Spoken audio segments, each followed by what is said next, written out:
அப்புறம் பீகார் மாநிலத்தில் முதல்கட்ட தேர்தல் வாக்குப்பதிவு விறுவிறுப்பாக நடைபெற்று வருகிறது என்பதுதான் 11 மணி நிலவரப்படி தெரிய வருகிறது. என்றால் காலையில் 9 மணி நிலவரப்படி 13% வாக்குகள் பதிவான நிலையில் இப்போது 27.65% அளவுக்கு வாக்குகள் பதிவாகி இருப்பதன் மூலமாக மிகவும் விறுவிறுப்பான வாக்குப்பதிவு அங்கு பதிவாகி வருகிறது.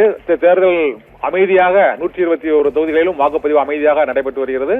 முக்கிய தலைவர்களான முதலமைச்சர் நிதிஷ்குமார் மற்றும் எதிர்கட்சியில் ராஷ்டிரிய ஜனதா தள கட்சியின் தலைவரும் முதலமைச்சர் வேட்பாளருமாக நிறுத்தப்பட்டுள்ள தேஜஸ்வி யாதவ் உள்ளிட்டோரும் வாக்களித்தனர். காலையிலேயே வாக்களித்திருக்கிறார்கள். இப்போது இந்த விறுவிறுப்பான வாக்குப்பதிவை பார்க்கும் பொழுது அங்கு ஆட்சி மாற்றத்திற்கான வாக்குப்பதிவா என்ற ஒரு கணிப்பு ஏற்பட்டிருக்கிறது. ஏனென்றால் 11 மணிக்கே 27%, கிட்டத்தட்ட 30% நெருங்கி இந்த வாக்கு 28% என்றால் 30% நெருங்கி 11 மணிக்கே இந்த வாக்கு சதவீதம் வந்திருப்பதன் மூலமாக இன்று மாலை அந்த வாக்குப்பதிவு நிறைவடையும் 6 மணிக்குள் 70% தாண்டுவதற்கான வாய்ப்பு இருப்பதாக கருதப்படுகிறது. இப்போதைய நிலவரப்படி வாக்குப்பதிவு மாநிலம் முழுவதும் 121 தொகுதிகளிலும் வாக்குப்பதிவு விறுவிறுப்பாக நடைபெற்று வரக்கூடிய நிலையில் அமைதியான முறையில் வாக்குப்பதிவு, எந்த பகுதியிலும் அசம்பாவித சம்பவங்கள் எதுவும் நிகழ்ந்ததாக இதுவரை தகவல் இல்லை.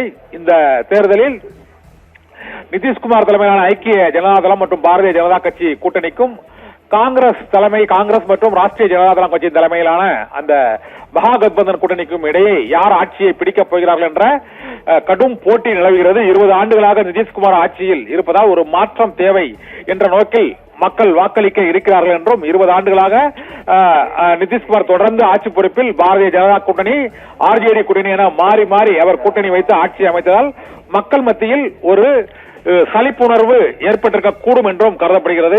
இதை எதிரொலிக்கும் வகையிலேயே இன்று காலை 9 மணிக்கு 13%, 11 மணிக்கு 27% என வாக்கு சதவீதம் பதிவாகி இருக்கக்கூடிய நிலையில் இன்று பிற்பகலுக்குள் அது 50% தாண்டும் என எதிர்பார்க்கப்படுகிறது. அமைதியான முறையில் மக்கள் பல்வேறு வாக்குச்சாவடிகளில் நீண்ட வரிசையில் நின்று ஆர்வத்துடன் வாக்களித்து வருகிறார்கள். இது இரண்டு கட்சிகளும் காங்கிரஸ் ஆர்ஜேடி தலைமையிலான எதிர்கட்சிகள் மகாகத்பந்தன் அணியும் ஐக்கிய ஜனதாதளம் பாரதிய ஜனதா கட்சி தலைமையிலான ஆளும் கட்சி தரப்பிலும் பல்வேறு வாக்குறுதிகள் பெண்கள் தரப்பிற்கும் இளைஞர்களுக்கும் வாரி வழங்கப்பட்டிருக்கின்றன.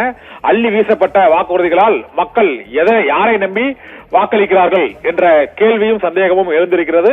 முதல்கட்ட தேர்தல் வாக்குப்பதிவு இன்று காலை 7 மணிக்கு தொடங்கியதிலிருந்து விறுவிறுப்பான வாக்குப்பதிவு பீகார் மாநிலம் முழுவதும் நடைபெற்று வருவதை 11 மணி வாக்குப்பதிவு நிலவரம் 27% என்று பதிவாகி இருப்பதன் மூலமாக தெரிய வருகிறது. ஆபிரகாம்.